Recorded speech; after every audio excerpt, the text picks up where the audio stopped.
We welcome you to another Sunday School lesson. Sunday School lesson. Sunday School is a blessing and gift from God.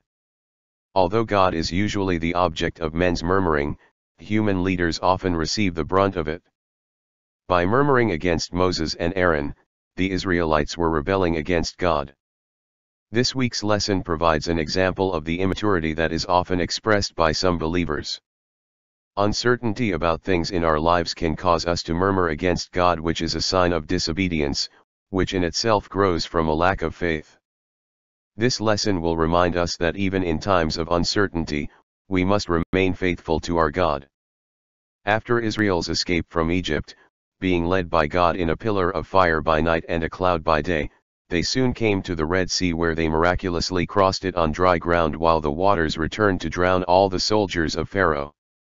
When the Israelites saw God's great work, they feared the Lord, and believed the Lord, and his servant Moses. Led by Moses, the Israelites sang a song of praise and gratitude to the Lord.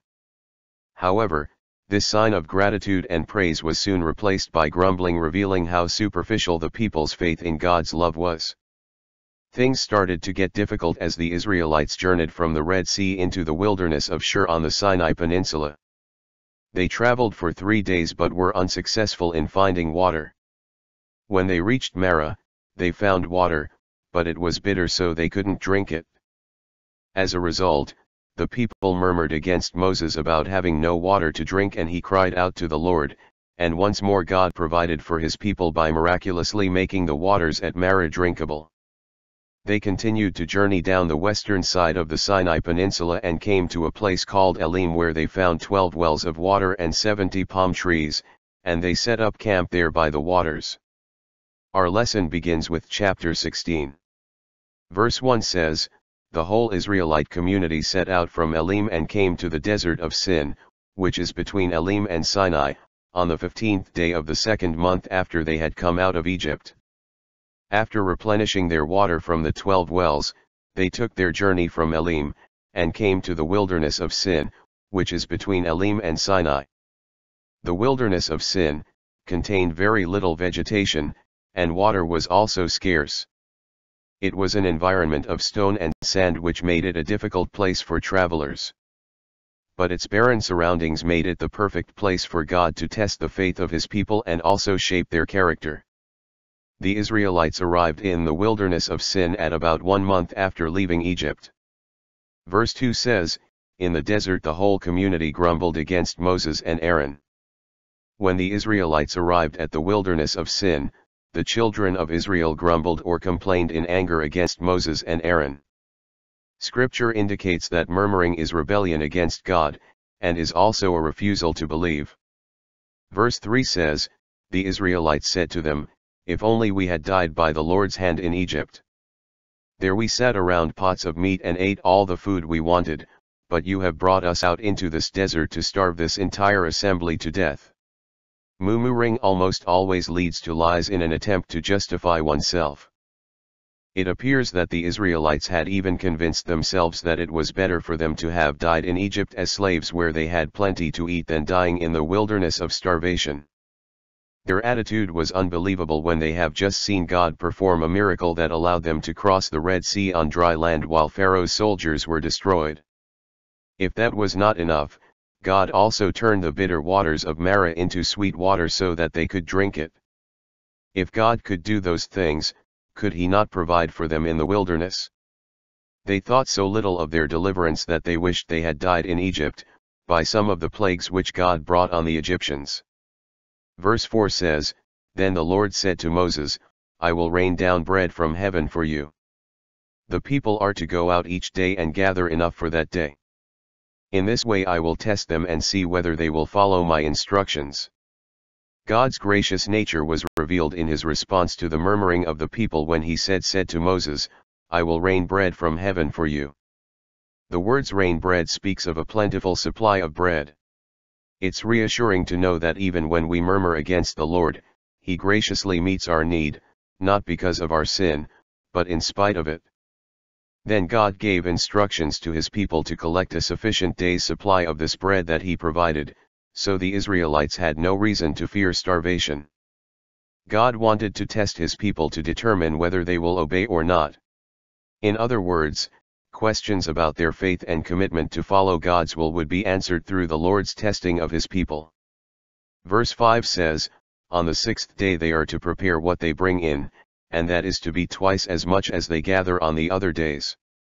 The Israelites were only to gather a certain amount of this bread from heaven each day for 5 days. Then on the 6th day they shall gather twice as much to make enough bread for 2 days.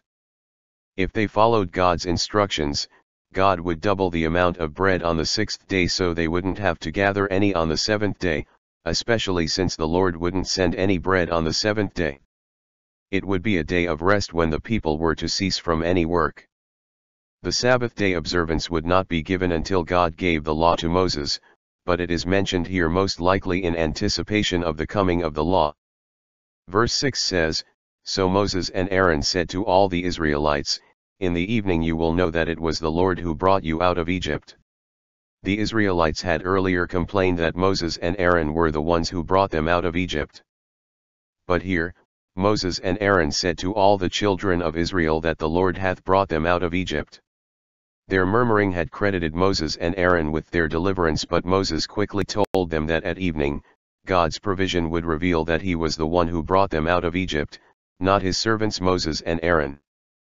Verse 7 says, "And in the morning you will see the glory of the Lord, because he has heard your grumbling against him." Who are we, that you should grumble against us? Not only would God's provision for Israel prove that he brought them out of bondage, but God also in the morning, "They shall see the glory of the Lord," referring either to the cloud or Shekinah glory that was leading the Israelites or to the reality and splendor of God's presence and character. In the general sense, the glory of the Lord is the manifestation of his divine attributes and perfections.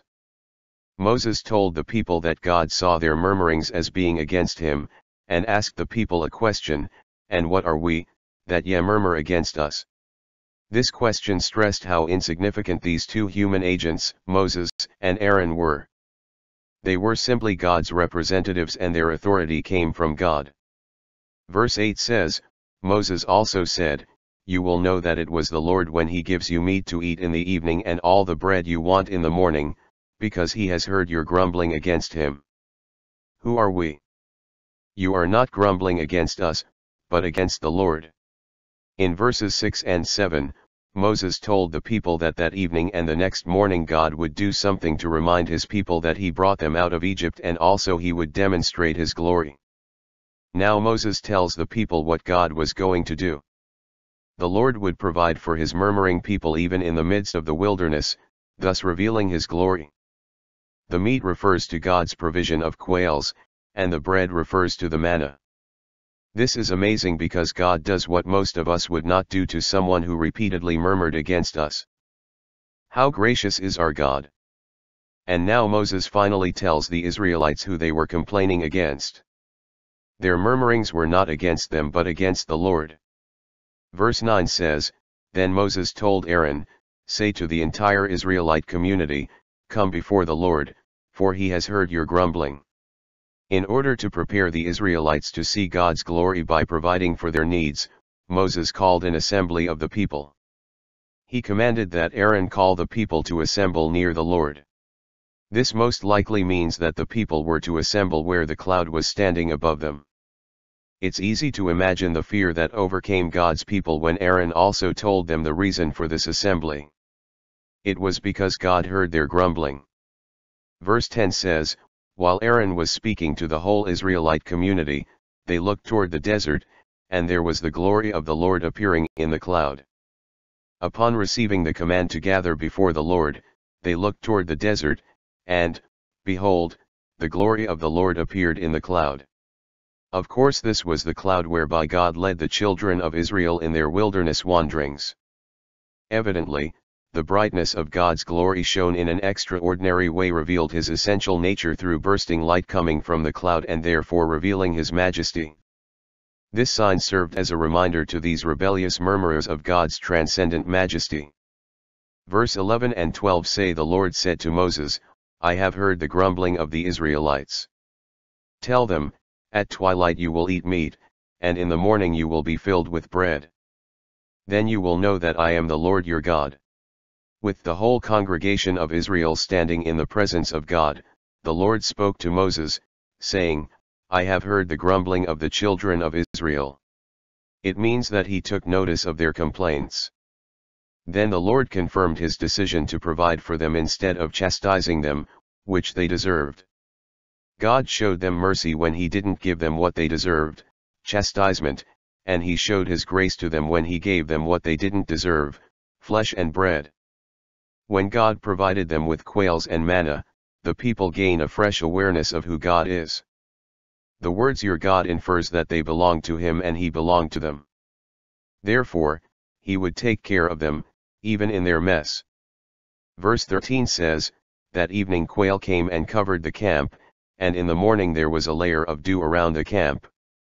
God did not back down on his promise. That evening a flock of quails flew in, and covered the camp. This provision of quails was truly a miracle of God. The quails were small migratory game birds from the pheasant family. These birds were the flesh that God said he would provide for his people. They can be easily caught with hand nets after their exhausting flight during their migration. The vast number of birds and the timing of their arrival were a testimony to the Israelites that the supporting hand of the Lord was constantly present. In addition to the quails arriving at evening, in the morning the dew lay round the Israelites' entire camp. Verse 14 says, "When the dew was gone, thin flakes like frost on the ground appeared on the desert floor."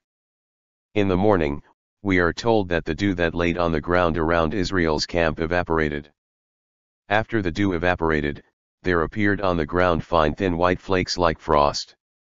It was a small flake-like substance similar to coriander seed. This bread from heaven needed to be gathered in early morning because when the sun became hot, it melted. This substance that the Israelites were to gather tasted like wafers of honey or cakes baked with oil. It could be gathered and ground between two millstones or beaten with a mortar. It was possible to boil it in a pot and make flat cakes. Based on the fact that this flake-like substance tasted like honey wafers, it may have been possible to eat it raw. Verse 15 says, "When the Israelites saw it, they said to each other, 'What is it?' For they did not know what it was. Moses said to them, 'It is the bread the Lord has given you to eat.'" Once the Israelites saw the flake-like substance covering the ground, they said one to another, "It is manna." The people called this bread from God manna because they did not know what it was. The phrase "it is manna" can also be translated as the question, "What is it?" Since the people didn't know what to call the substance, Moses responded to them saying, "This is the bread which the Lord hath given you to eat." This bread from heaven continued for the Israelites during their 40-year wanderings in the wilderness. But the Lord discontinued it after they entered the promised land and celebrated the Passover. Key verse. When the Israelites saw it, they said to each other, "What is it?" For they did not know what it was.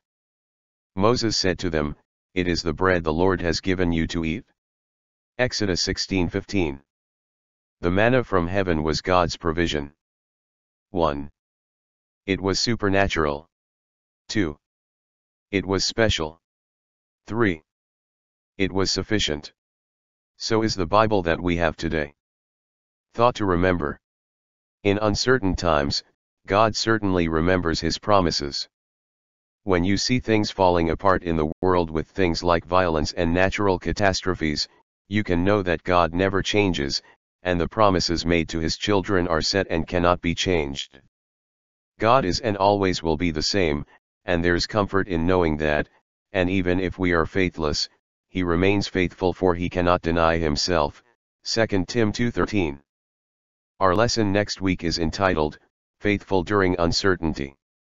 Our biblical reference is Exodus 16:1-15. We are truly glad you spent time to learn this week's lesson with us. We hope you are blessed and may share these with somebody else. We wish you can join us at the Cubao Church of Christ soon. Our congregation is a place to discover faith, find new friends, grow closer relationship with Christ and serve with each other's gifts. Thank you very much. have a great week, and God bless you always, dear brothers and sisters.